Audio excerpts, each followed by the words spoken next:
Pinuntahan ni Sesshomaru si Kagome dahil sa pagtataka. Giit ni Inuyasha na ibigay na lang ang Tessaiga para di na siya madamay pero ayaw ni Kagome. Giit ni Sesshomaru na tulad ng kanilang ama ay ang pagiging malapit ni Inuyasha sa mga tao ang kanyang magiging katapusan. Sa katuluyan nitong tinunaw si Kagome gamit ang asido kaya napasugod si Inuyasha ngunit binalibag lang siya nito at minaliit ang kanyang pagiging half-demon kaya naalala ni Inuyasha na ayaw din sa kanya ng mga tao kaya umiiyak ang kanyang ina. Gayunpaman ay sumugod ang bida at napinsala si Sesshomaru, subalit armor lang pala ang nawasak niya. Samantala na protektahan pala ng espada si Kagome at ibinigay ito sa bida. Kaya naman nagsimula na mag-transform si Sesshomaru sa isang malaking wolf para bawiin ang Tessaiga. Sumugod pa rin ang bida at muntik pang madamay si Kagome sa labanan. Buti na lang ay di siya nakagat dahil asido ang laway nito. Umalis na si Mayoga dahil iniisip niyang matatalo si Inuyasha. Pinaakyat ni Inuyasha si Kagome para di malanghap ang lason na mas lalong kumakalat sa kanilang labanan. Tumakas na rin ang bida dahil sa tindi ng lason. Subalit kinagat siya ni Sesshomaru kaya tinusok niya ang mata nito na napatalon sa sakit kaya napunta na sila sa kisame. Ngunit wala pa ring magawa si Inuyasha sa mga atake ng halimaw. Nag-cheer si Kagome ngunit ang tingin ng bida ay walang kwenta ang espada. Kaya naiyak si Kagome at sinabi ng bida na poprotektahan niya ito. Dahilan para maramdaman niya ang pagtibok ng Tessaiga kaya nang sumugod si Sesshomaru ay nagawa niya itong mahiwa gamit ang malaking Tessaiga. Sinabi ng bida na sa kanya ipinagkatiwala ng ama ang espada kaya di niya ito ibibigay. At gamit ito ay tuluyan niyang pinaghihiwa si Sesshomaru. Kaya nagbago ang pananaw ni Inuyasha at nagpasalamat sa espada ng ama. Nakahanda na ang mga sasakyan kaya inamin ni Mayoga na tatakas na sana siya dahil akala niyang matatalo si Inuyasha. Nakalabas na rin sila sa dimensyon at nagbalik sa mata ng bida ang Black Pearl.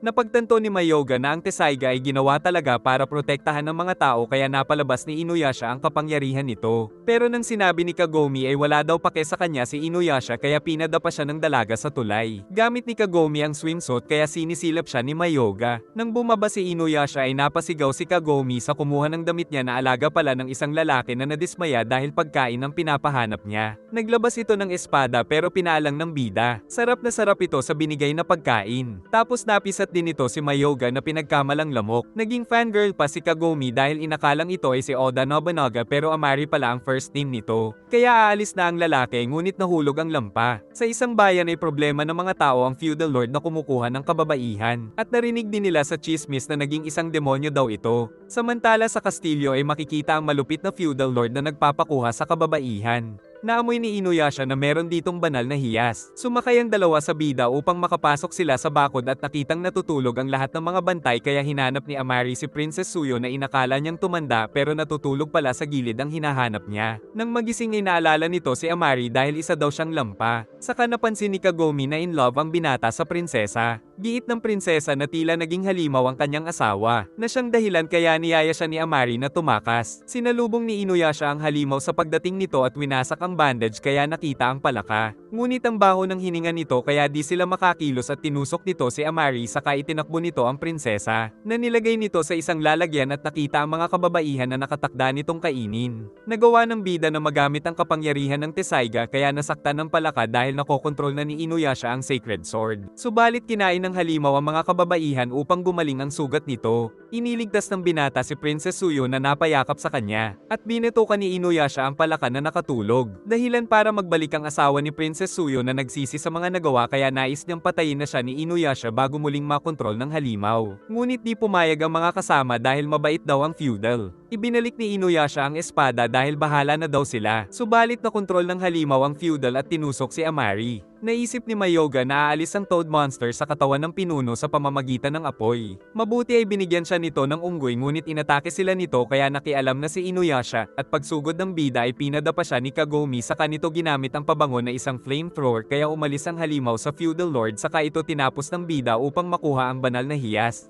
Nagpasalamat si Arima dahil ligtas ang feudal lord. Subalit bigo pa rin siya dahil ang pinuno pa rin ang gusto ni Suyo. Pagkatapos nito ay baldado si Arima ngunit nahulog na naman dahil sa katangahan. Sarap na sarap ang bida sa ramen kahit nasa lugar na maraming bangkay. Nag-uusap pa sila tungkol sa mga bagay na dinala ni Kagome mula sa kanyang panahon nang biglang dumilim at dumating ang isang kakaibang nilalang na nais kunin ang banal na hiyas ngunit sinampal lang ng bida kaya nakita ang tunay na anyo. Saka nahuli ni Inuyasha ngunit ginamit nito ang kapangyarihan kaya nakuha ang banal banal na hiyas saka nag-teleport. Ngunit nasa likod lang pala ito kaya binatukan siya at nagpakilalang si Shippo. Kailangan daw ni Shippo ang banal na hiyas upang maipagiganti ang kanyang ama. Sa isang lugar ay magkaharap ang dalawang hukbo para magdigmaan. Nang magkaroon ng maitim na ulap dahil dumating ang Thunder Brothers na winasak ang malaking bahagi ng kabilang hukbo gamit ang kidlat. Kaya naisip ng kabila kung kakampi ba nila ang mga halimaw pero pati sila ay winasak ng magkapatid. Dahil meron din pala silang banal na hiyas na nakalagay sa kanilang mga noo. Ang Thunder Brothers pala ang pumatay sa ama ni Shippo para kunin ang banal na hiyas nito. Kumpiyansa si Inuyasha ngunit minaliit siya ni Shippo dahil isa lang daw siyang half-demon kaya pinagbabatukan. Ngunit natrap nito si Inuyasha gamit ang magic. Saka kinuha din nito ang banal na hiyas kay Kagome at naiwan si Inuyasha. Nais ni Manten na magkaroon ng maraming buhok. Nang makita niya si Shippo kaya tinakat ang batang fox na isusuot din siya nito tulad ng kanyang ama. Nais nitong kunin ang banal na hiyas ngunit tinamaan ng palaso. Dahil di makaalis si Inuyasha ay sinubukan itong tapusin ni Kagome ngunit sa halip na banal na hiyas ay mga buhok nito ang nalagas kaya nagalit at tinamaan sila nito ng kidlat. At nagandahan si Manten sa dalaga kaya dinala niya ito samantala walang nagawa si Shippo. Kaya nagbalik siya at sinabing pakakawalan si Inuyasha kung ipapangakong di siya sasaktan pero pagtanggal ng estatwa ay binatukan siya ng marami. Saka sinumbong na nakidnap ang jowa niya ngunit itinanggi ni Inuyasha ang paratang. Kaya nagpakumbaba na lang si Shippo para tumulong si Inuyasha. Nagluluto si Manten dahil gagawin niya daw hair growth potion si Kagome. Subalit dumating si Hiten kasama ang chick. Ngunit nagalit ito dahil di niya nakuha ang banal na hiyas kaya tinapos ang chicks niya na ikinatakot ni Kagome. Muntik na siyang mataga kaya nagsinungaling na siya ang susi upang makuha nila ang banal na hiyas na ibibigay ng jowa niyang si Inuyasha bilang kapalit niya. Naniwala si Hiten saka nagbanta na gagawin siyang alikabok kung nagsisinungaling. Samantala nagmamadali na si Inuyasha na hanapin ang Thunder Brothers. Nag-aalala sila Mayoga at Shippo dahil kumakain daw ng magagandang dalaga ang Thunder Brothers pero di daw nagagandahan dito si Inuyasha. Bigla silang tinamaan ng mga pagkidlat dahil nandoon na pala si Hiten at pinakita din nila si Kagome. Nagbanta si Hiten na papatayin ng kasintahan kung di ibibigay ang banal na hiyas kaya nilinaw ni Inuyasha na di niya ito jowa. Gayunpaman ay nagsimulang maglaban ng dalawa gamit ang mga espada. Panaginip pala ni Manten na magpatubo ng buhok para magkaroon ng maraming chicks. Samantala nagpatuloy sa pag-atake si Hiten kaya nag-iingat si Inuyasha na huwag makuryente. Nang aatake si Manten ay tinulak ni Kagome ang pangit pero naglaho din ng ulap at ginawang kutsa ng likod nito ngunit hinabol niya ang dalaga kaya ginamit ni Shippo ang trumpo na pinalaki sa ulo nito. Pero isang ilusyon lang pala ito ngunit nahulog ang huli niyang buhok kaya tuluyan ng nagwala ang pangit. Nakaisip daw ng plano si Kagome. Kaya nagpakita siya sa halimaw at pinuluputan ng kamay nito dahil ito pala si Shippo.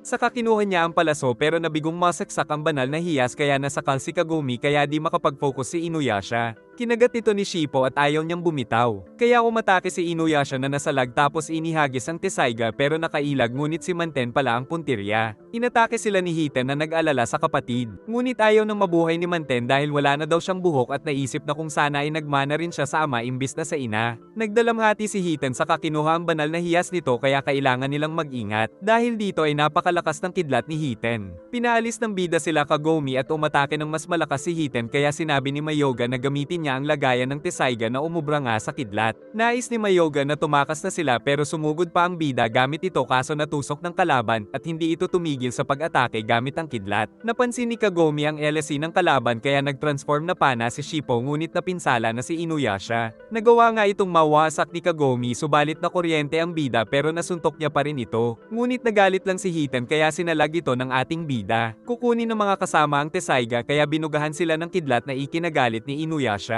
Ngunit sa pag-atake ni Hiten ay nag-crack na ang lagayan ng Tessaiga, mabuti ay inihagi sa kanya ang Tessaiga na ipinanghiwa ng ating bida sa Thunder Boy kaya nakuha na ang 5 piraso ng banal na hiyas. Nagpasalamat kay Inuyasha ang mga kaluluwa nila Kagome at Shippo. Subalit nahawakan niya ito dahil pinrotektahan pala sila ng ama ni Shippo. Nahiya din si Inuyasha na hawak ang kamay ni Kagome. At nagpa siya si Kagome na isama sa grupo si Shippo dahil ulila na ito. Uuwi na sana si Kagome pero ayaw pumayag ni Inuyasha kaya kumuha ng bato. Pero binanggit ng dalaga ang magic word ng paulit-ulit kaya nadaganan ng bato kaya nakauwi si Kagome. Patuloy ang pagdarasal ng lolo pero duda si Sota kung totoo ito. Kaya nagbuhos ng alak ang lolo na sakto naman pagdating ni Kagome. Kaya naisip na epektibo ang kanyang pagdarasal. Sa bahay ay nagtatanong si Sota kung nasaan si Inuyasha. Saka pumasok na siya at naiwan ng banal na hiyas sa silid. Nagtataka ang mga kaklase dahil akala ng mga ito ay may malubha siyang sakit dahil sa palusot na sinabi ng lolo. Kalaunan ay binigyan siya ng regalo ng heartthrob na si Hojo kaya nainggit ang mga kaibigan. Pero baliwala ito sa dalaga kaya akala ay meron na siyang kasintahan at ang naisip na lang ni Kagome ay si Inuyasha. Masakit pa rin ang likod ng bida dahil sa ginawa ni Kagome. Samantala nagawa ng isang entity na masunog ang magic seal na naging silyo nito sa mahabang panahon saka naghanap ito ng katawan. Hindi na rin umubra ang mga magic seal kaya nagsimula itong umatake hanggang sa mahulugan si lolo ng mga kahoy. Nakita ni Kagome ang mabilis na fire truck kaya nalaman na may sunog sa kanila pero naapulan na rin ang apoy at ligtas ang kanyang lolo. Ngunit ang isang bumbero ay sinapian ng maskara saka dumating si Sota. Tapos nagwala ang isang fire truck dahil na rin sa nilalang. Giit ng ina na natagpuan ng maraming magic seal na hawak ng lolo niya nang ma-rescue ito. Dahil nagbantay sa lolo ang ina ay natatakot matulog mag-isa si Sota. Kaya naalala ni Kagome ang sinabi ng lolo tungkol sa flesh-eating mask. Nakasalukuyan pa rin kumukuha ng maraming tao upang makumpleto ang katawan nito.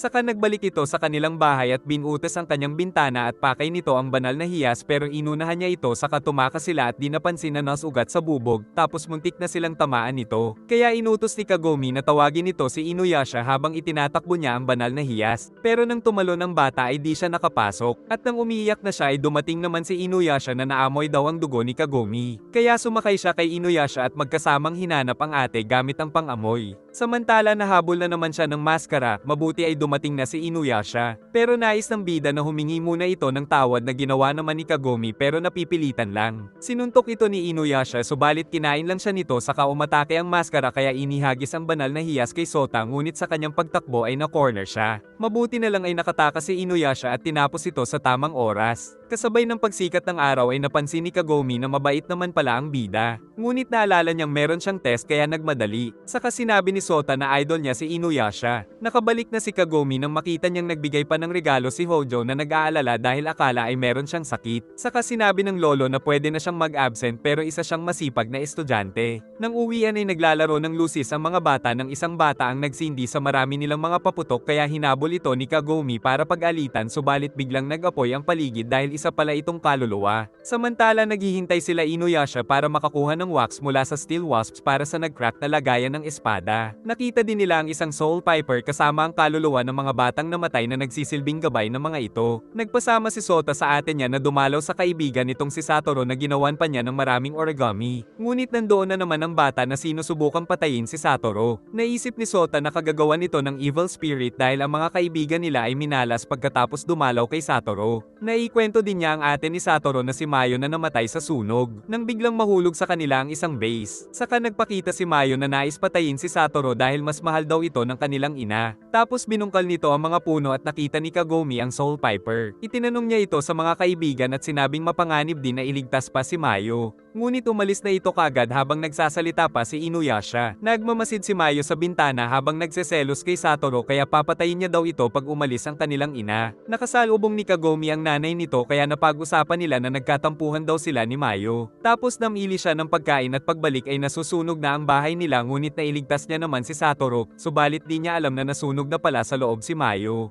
Biglang nabasag ang salamin at pag-akyat ay inatake nito ang ina. Saka naalala ni Mayo ang tunay na nangyari dahil siya pala ang naglagay ng balabal sa itaas ng kettle kaya nasunog ang bahay nila. Pero naiinis pa rin siya kaya pinatalsik niya ang kama ni Satoru sa bintana. Mabuti na lang ay nailigtas ito ni Inuyasha. Sa kasamaang palad ay nagalit na ang soul piper sa kasamaan ni Mayo kaya hinuli siya nito. Mabilis namang nagtungo sila Inuyasha upang puntahan si Mayo subalit si Kagome lang ang nakapasok sa dimension. Si Mayo naman ay biglang nasunog. Nagising si Satoru at sinabing nasa loob ng closet si Mayo. Naalala ni Mayo noong oras ng kanyang kamatayan sa silid, subalit sa pagkakataong ito ay pinuntahan siya ni Kagome kahit mapanganib ito para sa sariling kaluluwa ng dalaga dahil baka madamay siyang makuha patungo sa impyerno. Subalit pinaliwanag ni Kagome ang pagmamahal ng ina ni Mayo kaya natanggap na nito ang mga nangyari at naputol ang kadena. Nagtungo naman ang ina sa bahay nila at doon ay nagpakita si Mayo na humingi ng tawad. At si Inuyasha ay nagagalit dahil muntik nang makuha ng demonyo ang kaluluwa ni Kagome. Kalaunan ay dumalaw si Mayo para magpasalamat at suot nito ang magandang kimono na bagay sa kanya na ginawa ng may halong pagmamahal ng kanyang ina.